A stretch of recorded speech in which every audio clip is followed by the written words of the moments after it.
Oh, Halo, nama budaya Om Swastiastu. Kami dari kelompok 8. Gue sampai. Assalamualaikum warahmatullahi wabarakatuh. Shalom, Om Swastiastu, Nama Budaya, Salam Kebajikan.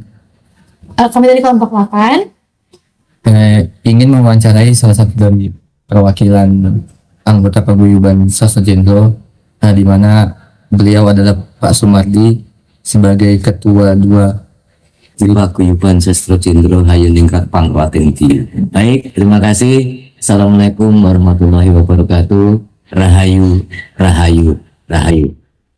Saya Sumardi di kantor kekancingan Asmo dari Keraton Solo, Kanjeng Raden Tumenggung Kusumonagoro yang membidani di posisi DPP Departemen Pengurus Pusat Sastra Jendro Hayuningrat Pangkaten Tinggi sebagai ketua 2 untuk menjelaskan apa-apa yang Tuhan ajar dari Universitas Indonesia dalam rangka konsumsi melanjutkan pelajarannya di kampusnya. Halo, Bu Ita dan teman-teman. Kami dari kelompok 8. Izin mewawancarai salah satu dari perwakilan anggota paguyuban Sastra Jendro, yang dimana Bapak Sumardi sebagai ketua 2 DPD Sastra Jendro, DPP Sastra Jendro. Ya, atau yang Sastra Jendro dapat kekancingan Asmo namanya dari Keraton Solo. Pinaringan kekancingan Asmo Kanjeng Raden Tumenggung Kusumonagoro. Mungkin langsung saja pertanyaannya. Izin Pak, yang pertama, bagaimana orientasi religi dari aliran paguyuban Sastra Jendro, Pak? Silang Bagaimana orientasi religi dari aliran paguyuban Sastra Jendro? religi paguyuban Sastra Jendro itu lebih ke di dalamnya ada penghayat murni dan ada penghayat tidak murni. Yang dimaksud penghayat murni adalah murni betul-betul menghayati dari kebudayaan itu sendiri, karena budaya Jawa khususnya mempunyai cara-cara berspiritual kepada Tuhannya. Sedangkan penghayat yang tidak murni yang dimaksudkan adalah anggota yang memiliki agama. Di dalam Sastra Jendro itu sebuah paguyuban bukan serta-merta penghayatan saja, tetapi paguyuban penghayat spiritual budaya Jawa. Di dalamnya yang agama Kristen, agama Hindu, Buddha, bahkan ada yang Konghucu, juga ada Islam. Maka ada yang penghayat murni dan ada penghayat tidak murni. Nah, orientasi sendiri Sastra Jendro itu mengenalkan cara berspiritual, memahami diri sendiri dan keberadaan diri manusia itu dari belum adanya manusia sampai terjadi diri kita sebagai manusia, sampai nanti itu wanci neng pangayunan Gusti, sampai diri kita nggak ada lagi. Seperti itu. Pertanyaan selanjutnya, untuk di Sastra Jendro sendiri, Pak, bagaimana konsep laku dan juga ngewunya? Sastra Jendro itu memberikan pengenalan laku dan ilmu. Tentu dalam laku Sastra Jendro itu dibutuhkan tirakat-tirakat, dibutuhkan riadah dalam pengetahuan Islam, kemudian dibutuhkan kesungguhan batin, karena dalam untuk menjalankan laku Sastra Jendro ada 3 hal yang harus dipahami, adanya roto, rasa, dan pikir. Maka ada namanya olahraga supaya sehat, kemudian olah pikir supaya pinter, dan ketiganya itu olah rasa. Rasa yang dimaksud untuk mendapatkan rasa sejati dan rasa, maka di situ tidak rasanya, tetapi rasa sesungguhnya. Gambarkan rasa gendam itu rasanya apa? Berarti rasa yang sesungguhnya sudah masuk ke pikir rasanya. Kalau bahasa rasanya pasti sudah masuk ke pikir, sudah masuk ke dalam memori atau di mempunyai rekaman rasa tadi itu. Kalau untuk bedanya sembah rasa, sembah luhur. Nah, sembah mungkin bukan sembah rasa. Boleh saya luruskan, yang dimaksud sembah luhur, sembah cipta, kemudian sembah jojo. Sembah luhur yang dimaksudkan bukan menyembah Allah dengan cara seperti itu, bukan juga, tapi dengan cara seperti itu kita meluhurkan yang sangat luhur, meluhurkan yang maha luhur, yaitu Tuhan yang Maha Esa, Allah Subhanahu wa Ta'ala. Maka mengakui kemahaannya Allah, maka disebut sembah luhur, bahwa ada sang Khalik dan ada sang makhluk. Pada saat kita melakukan spiritual, kita melakukan ritual sembah luhur, betul-betul mengakui bahwa saya, aku, ragaku, diriku ini sebagai ciptaan Tuhan. Maka mengagungkan dan mengakui keberadaan Allah, kita sembah, bukan sembahnya tetapi pengakuan yang sangat dalam untuk menyembah. Hanya kepada Allah kita menyembah, hanya kepada Tuhan kita menyembah, hanya kepada God kita menyembah. Kalau ini Amerika tentu nyebutnya seperti yang dimaksud adalah Allah Subhanahu wa Ta'ala, juga Tuhan yang Maha Esa. Sehingga ada lanjutan sembah cipta. Sembah cipta di dalamnya adalah mengakui, menghormati, menghargai adanya bopo, bingung, lan leluhur. Jadi kita sebagai kita sebagai umat, kita sebagai manusia menyadari betul adanya orang tua kita. Maka diadakan sembah cipta. Sembah cipta itu pengakuan yang sangat dalam bahwa kita harus mengakui dan menghormati keberadaan Bapak Ibu. Adanya Bapak Ibu juga adanya leluhur-leluhur kita.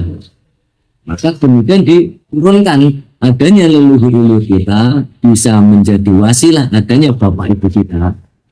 Adanya Bapak Ibu kita bisa menjadi wasilah adanya kita semua ini. Sehingga kita sebagai orang yang mempunyai kesadaran dan menyadari dirinya keberadaan itu wajib menyembah, menghormati kedua orang tua dan leluhur-leluhur. Menghormati luhur itu medianya itu dalam bentuk apa ya? Yang seperti mungkin dalam bentuk tumpeng atau dalam bentuk kamian atau dalam bentuk. Oh tidak, sebuah sesembahan itu tidak berbentuk benda, tidak berwujud barang, tetapi lebih ke hati kita. Bagaimana cara menyembah orang tua, bagaimana cara menyembah leluhur. Tetapi kalau kita punya orang tua yang masih hidup, datang salaman tok gitu, mungkin bagian dari kurang lengkap. Maka budaya Jawa mengajarkan dengan untuk mengenang masa lalu, almarhum simbah saya itu sukanya rokok Samsu.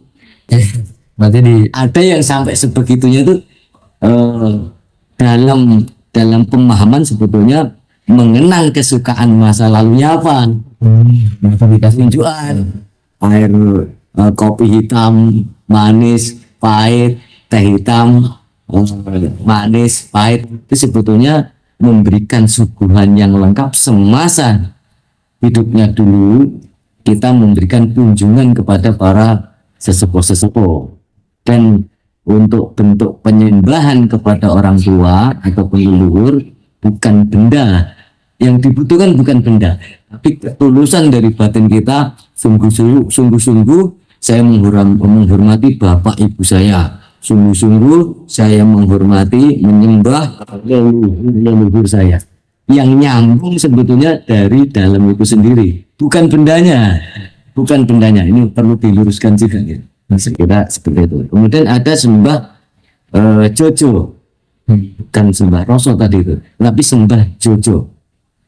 Sembah jojo itu nanti masuknya akan ke rasa, tetapi seberapa dapat rasa yang dilakoni tidak kemudian dapat gampang, tidak. Maka ada sembah jojo, ini sembah kepada yang ada dalam diri kita ini, namanya manusia itu ada luar, ada dalam. Ada sumartin jopo, ada sumartin jero. Nah, yang disembah lebih ke guru sejati, roh suci, dan sukmo sejati. Nah, ini rinciannya tentu sangat banyak dan panjang, karena kalau pendek dan tidak tuntas takutnya salah kaprah. Tapi setidaknya menghormati, menyembah adanya manusia hidup karena adanya roh suci, manusia hidup karena adanya sukmo sejati, dan manusia hidup bisa berjalan kemana saja. Arah itu yang menggiring, yang mengarahkan, yang memberitahu guru sejati. Jadi secara singkatnya laku dan ilmu lebih ke sadarannya itu ya. Nah, ilmu yang didapatkan dari pelajaran sastra Jendro itu sendiri, di situ banyak hal adanya ilmu yang manfaat untuk dunia dan akhirat. Mulai dari kesadaran adanya manusia di dunia, kemudian melakukan tirakat, riyadhah, apapun cara mempelajarinya, pada akhirnya di titik hidup jasad. Nah, setelah hidup ini terus kemana? Ini sastra Jendro mengajarkan bahwa kita harus berlaku baik, kita harus menjadi orang baik, kita harus selalu berbuat baik. Di Islamnya disebut karena keberadaan manusia itu adalah khalifah. Nah, sastra Jendro itu juga sebagai semua orang yang hidup sebelum lahir ke dunia, maka roh itu sudah ditanya kemampuannya dan disediakan kebutuhan, keinginan, rezekinya. Maka kemudian begitu lahir ke dunia, mau laku maupun tidak sudah punya jatah. Tetapi dengan kita menjalankan laku tirakat, menjalankan laku riyadhah, akan mengetahui yang disebut ilmu. Tapi kalau bahasa ilmu kita jabarkan, tentu menghindari takutnya dianggap takabur, sombong, gumbrung, pamer, riak, nggak boleh, nggak boleh. Sudah tahu ya sudah, karena pengetahuan ilmu yang didapat itu hasil dari laku, karena mengetahui sesuatu itu bentuk hadiah dari Allah, hadiah dari Tuhan. Seberapa banyak tingkat tirakatmu? Kalau tirakatnya banyak, genturanya kencang, manembahnya sungguh-sungguh, pasti akan diberi sesuatu, diberi hadiah oleh Tuhan. Bentuk pengetahuan, baik pendengaran, penciuman, penglihatan, dan lain-lain. Nah, sastra Jendro pun mengajarkan ilmu, kok ada bisikan, kok ada yang dilihat, bahkan tingkat tinggi ada yang dicium. Ilmu dari hidung ini lebih tinggi daripada mata, daripada telinga. Pantelinya. Oh enggak, telinga wong budek ora krungu apa orang ngerti. Dikasih duit 10 miliar karena dia budek nggak tahu. Tapi kalau hidung, selama dia masih diberi hidup oleh Allah, masih diberi nyawa oleh Allah, dalam kondisi tidur pun hidung bekerja. Masa ini logika. Maka hidung itu, kamu diomongin tetangga belum tentu dengar. Sabto pangrumu dibuka, diomongin orang, digibain orang, dirunduk orang, baru jauh pun dengar. Tapi kalau kamu tidur, jangankan diomongin, dibangunin handphone beker, alarm bunyi berulang kali aja dimatiin, tidur lagi. Artinya telinga tidak peduli di situ. Maka untuk bicara tua atau kemampuan, hidung kemampuannya lebih tinggi, lebih banyak, bahkan lebih jauh daripada telinga. Itu bicara ilmu dari pendengaran, penglihatan, kemudian sampai ke penciuman. Ya, lalu bagaimana ritual religiusitasnya sendiri Pak? Bisa sendiri. Ritual dari sastra Jendro itu banyak cara. Utamanya menyadari dirinya hidup karena ada yang memberi hidup, maka setiap detik, bisa setiap menit, bisa setiap jam, bisa setiap waktu melakukan ritual penghayatan dirinya karena adanya Tuhan. Nah, kalau ada yang melakukan dengan sesaji, ada yang melakukan itu bukan karena ritual untuk dirinya sendiri saja, tetapi lebih ke sedekah. Lebih bentuk sedekah. Nah, Ada yang mau memberi apa dengan bahasa sedekah bumi, Ya. sedekah laut, itu bentuk sedekah sebenarnya. Kalau misalnya di lautan sana ada ikan, begitu dikasih makan, maka ikan itu entah siapa atau kapan suatu saat akan ada manfaat buat kalangan yang hidup ada di dunia ini. Maka perlakuan itu adalah sedekah sebenarnya, bukan karena ibadahnya, tapi kalau ibadahnya lebih ke diri pribadi, cara menyembah Gusti Allah, Tuhan yang Maha Esa, menyadari adanya diri kita itu hidup, ada yang menghidupkan, yaitu Allah, itu Tuhan. Hidup, ada yang memberi hidup dan cukup semua kebutuhan hidup.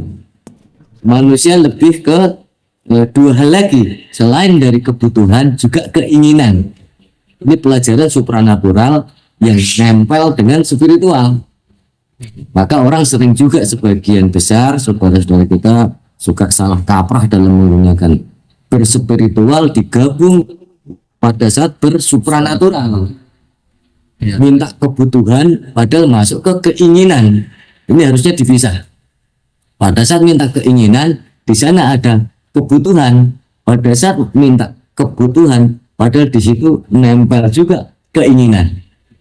Contoh kecil, saya mau makan, judulnya mau makan, begitu. Bingung nih kalau mau makan lauknya apa. Lauk itu sudah masuk keinginan. Padahal yang ditenteng sudah satu piring nasi. Mau makan apa ya? Tapi begitu dicentangkan nasi, pilih lauknya pengen apa, itu masuk ke memori kotak besar, sehingga di sana bentuk keinginan, bukan kebutuhan lagi.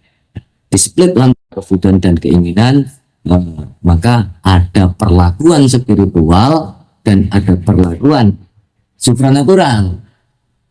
Lakuan ilmu dari sastra jiwa sendiri memberikan pelajaran hidup dalam kehidupan.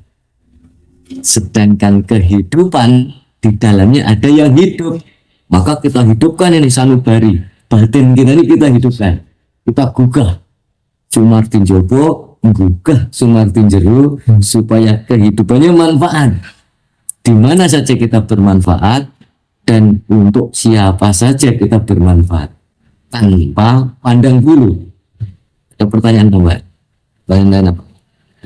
Yang kaitan dengan Karena tadi ngomong tentang ritual religius, apakah ada suatu apa ya, Seperti mungkin ini, Mbak, rutinitas apa? atau Siaran. tindakan gitu? ya, lanjutan dari spiritual ya. Kalau yang bentuk ziarah itu bukan judul manembah, tetapi pada saat berziarah kita manembah.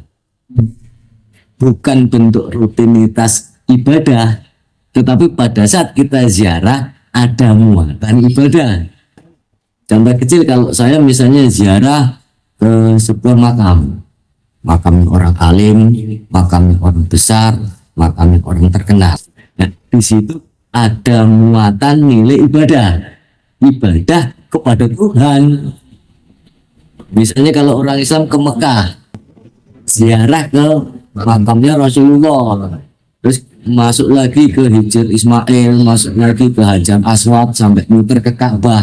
Dan di situ mempunyai nilai ibadah. Di situ ada muatan ibadah, bukan karena Ka'bahnya, bukan kita ibadah ke Ka'bah, enggak, kita berada di Ka'bah beribadah. Yang pada saat kita di makam seseorang, di makam para leluhur, makam para sesepuh, di situ kita ibadah.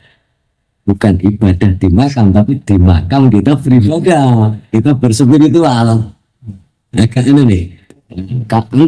Kalau ke kubur kita minta sama kubur, bukan kita minta saja sama kubur, tapi pas di kubur kita minta, pas di Mekah kita minta, di Ka'bah Kalau kita bukan minta sama Ka'bah, tapi pas di Ka'bah kita minta. Bukan berdoa sama makam, tapi pas di makam kita berdoa.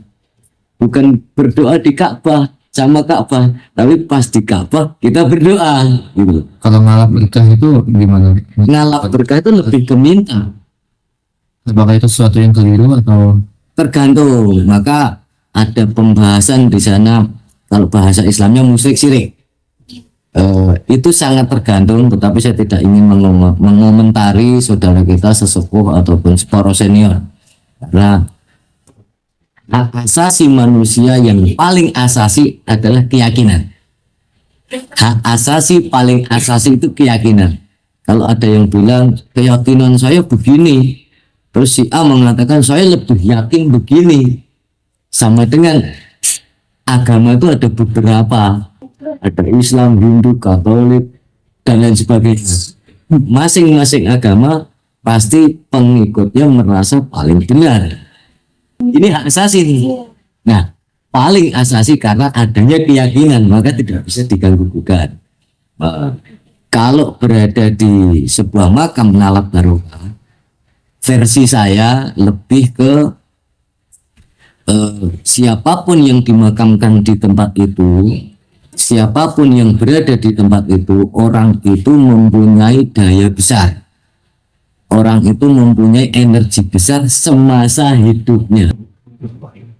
Semasa hidupnya orang itu punya perjuangan, orang itu punya wiridan, orang itu punya sosial yang tingkat tinggi, sehingga ada ilmu yang manfaat, ada sedekah jariah yang manfaat, kemudian ada pemanfaatan sosial yang dirasakan langsung oleh banyak orang, sehingga di makam itu muncullah karomah, muncul karomah di makam itu. Nah, pada saat kita berziarah ke suatu tempat, maka harus mengenali ini energi positif, energi negatif. Semua tempat punya dua energi ini. Maka yang harus dihati-hati ya, kita semua tempat mempunyai kandungan energi positif dan energi negatif, yang akhirnya sangat bergantung kepada si pelaku itu sendiri, bagaimana cara memanfaatkan energi positif yang manfaat untuk diri sendiri dan keluarganya, manfaat untuk orang lain, orang banyak dimanapun kita berada. Ini lebih ke energi positif. Maka kandungan makna dari orang diziarahi ngalap barokah, ada daya besar tadi, ada karomah besar tadi itu makanya kita minta berkah. Hakikatnya mintanya kepada Allah, kepada Allah, tidak serta merta kepada kuburan. Tetapi orang yang dimakamkan mempunyai daya besar, mempunyai energi besar, karomah yang pernah dilakukan semasa hidupnya. Karomahnya yang main itu karomahnya. Ada perlakuan sesat itu pun mengajarkan karomahnya itu titiknya di mana, energi itu seperti apa, kemudian dayanya sebesar apa, seberapa. Ini sastra Sunda mengajarkan. Sastra Sunda mengajarkan itu. Untuk kembali ke pertanyaannya, untuk ritual religiusnya tidak ada yang spesifik gitu ya Pak? Tidak ada. Lebih ke kesadaran. Lebih ke kesadaran bahwa dirinya itu hidup, kita ini hidup, ada yang menghidupkan. Kita ini hidup, ada yang memberi hidup. Maka disitulah suatu saat melakukan tirakat, setiap saat melakukan laku, setiap saat melakukan riyadhah. Nah, itu bentuk ibadah kesadaran ke Allah. Maka Jindra tidak mengajarkan adanya menghadap pada saat berspiritual. Kiblatnya kemana? Nggak ada pelajarannya. Kiblatnya yuk kemana saja boleh. Tetapi bagi kita, mungkin teman-teman yang beragama Islam, kalau pada saat sholat kiblatnya ya harus ke Ka'bah. Kalau Ka'bahnya kulon ya madhabnya ngulon. Kalau kita di kulon Ka'bah ya ngadepnya ngetan. Maka manusia berada di tengah jagat ini, ada di tengah-tengah jagat. Jagatnya sendiri memadap ke timur, ke selatan, ke barat, ke utara. Dalam sastra Sunda untuk berdoa sah dan dibolehkan. Tapi kalau orang Islam ini, mohon maaf kepada teman-teman yang beragama Islam, khususnya sholat nggak boleh madep ngetan, madep ngidul, madep ngalor, nggak boleh, harus madep ngulon. Kenapa ngulon? Karena arah kiblatnya di Ka'bah. Misalnya begitu. Selanjutnya Pak, bagaimana dengan konsep ketuhanan yang diajarkan dalam sastra Gendro ini sendiri? konsep ketuhanan yang diajarkan oleh sastra Jendro itu mengenali dirinya, bahkan diajarkan sampai pelajaran itu dipahami dari raga kita belum ada. Dari raga kita belum ada, kita masih dalam Garbo, masih dalam kandungan ibu. Ini sudah Jendro di situ. Jendro, ilmu Jendro, bukan Paguyuban Sastra Jendro, tapi ilmu sastra Jendro. Ya, ilmu sastra Jendro, maka dikenalkan begitu lahir Procot, kalau masuk dalam dunia nyata ini, di situ sudah mendapatkan pengenalan laku dari dirinya sendiri. Keluarnya itu Jendro, perlakuan dia itu Jendro. Kenapa Jendro? Jendro itu artinya alam. Maka kalau disebut sastra Jendro, sebetulnya tulisaning jagat, tulisan alam. Sastra itu tulisan, Jendro itu jagat. Nah, konsep ketuhanannya lebih ke dihubungkan dengan Ya ke alam semesta. Kita enggak, kenapa? Karena Allah itu hampir ke-11 belum boleh menjawab di sana. Allah itu mengadakan dunia ini. Nanti akan ada pertanyaan next, tetapi lebih ke apa? Coba manusia, adanya manusia itu proses ketuhanannya seperti apa? Maka pada saat lahir ke dunia ini adalah dunia nyata. Wingi wis kawuri, saiki kenyataan. Besok durung kepethuk. Maka besok itu pun masih boem. Maka perlakuan perjalanan hidupmu, kalau kalian nanti diberi umur Allah sampai 100 tahun, nah ini proses perjalanannya seperti apa? Ini akan masuk ke lakuning urip, perjalanan hidup, bukan hidupnya orang jalan.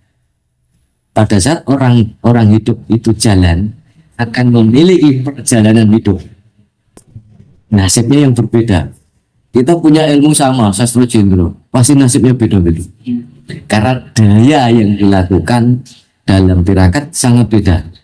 Bacaannya sama, diajarkan oleh guru, mantra mungkin sama, isi permohonannya sama, maka di dalam laku sesuai dengan tekad dan niatnya. Kemudian ilmu yang diketahui, yang diajarkan sampai kita ini hidup, setelah hidup nanti titi wanci dalaning pati, sampai mengerti titi wanci dan sampai mengerti dalaning pati. itu artinya apa, Pak? Nah, jalan kematian kita itu seperti apa, terus waktu kita mati kapan, ini Jendro mengajarkan. Tapi apakah kita bisa tahu semua? Ya nggak boleh. Artinya kita lebih ke pasrah ke Gusti Allah, pasrah ke Tuhan. Seberapapun umur kita, kalau Tuhan yang berkehendak, ya nggak apa-apa. Maka punya tekad, mati yo karena lah, ojo karena pola. Matilah kita semuanya pada saatnya karena Tuhan yang mengambil nyawa kita, bukan karena pola, itu bukan karena perilaku manusia, bukan perilaku kita sendiri, bukan perilaku siapapun. Ya kalau orang contoh di luar sampai membunuh, itu tidak boleh. Sastra Jendro tidak mengajarkan itu. Perjalanan manusia itu ada, pertanyaan nanti begitu ya. Nanti kalau jangan lupa tolong diingatkan. Proses dari keberadaan kita masih dalam Garbo, masih dalam kandungan, bahkan jauh di sebelum kita proses dalam kandungan, sastra Jendro sudah mengajarkan itu. Sastra Jendro, maka disebut ilmu adiluhung, wingit sekali. Orang yang mempelajari sastra Jendro, saya pribadi belum seberapa lagi, masih belajar. Tapi saya wanti-wanti kepada poro-poro winasis, poro sesepuh. Memang kalau sesepuh winasis sudah tahu, kalau yang belum harus hati-hati. Karena memang Dubang Mowo sangat bahaya, wingit. Tapi sewingit-wingitnya ilmu, maka diharapkan banyak manfaat untuk semua titah.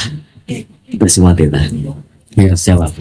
Kan dari tadi kita berbicara tentang sastra Jendro, Pak. Iya. Mungkin boleh diceritain sedikit awal mula berdirinya Sasudendro, Pak.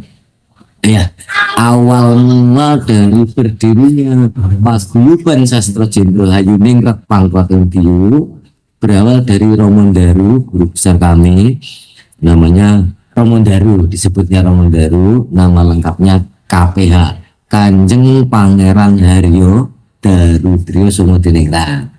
Beliau itu adalah cucu PP 10 Raja Solo masa itu. Romo Daru sejak kecil sudah mempunyai sesuatu hal yang lebih dibandingkan teman-teman sebayanya, mempunyai kemampuan yang berbeda di atas rata-rata teman-temannya waktu itu. Itu menurut saya tahu, beliau lebih sepuh jadi saya nggak tahu, tapi ada kedekatan.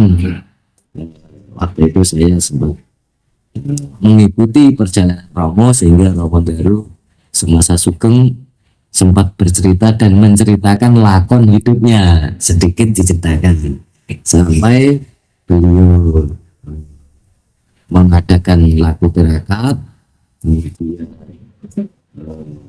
melanglang buana. Romo ini orang yang senang tirakat, sampai naik ke Gunung Lawu, sampai ke beberapa titik lah. Karena ceritanya Sastra Jendro saya tidak usah nyebut tempatnya.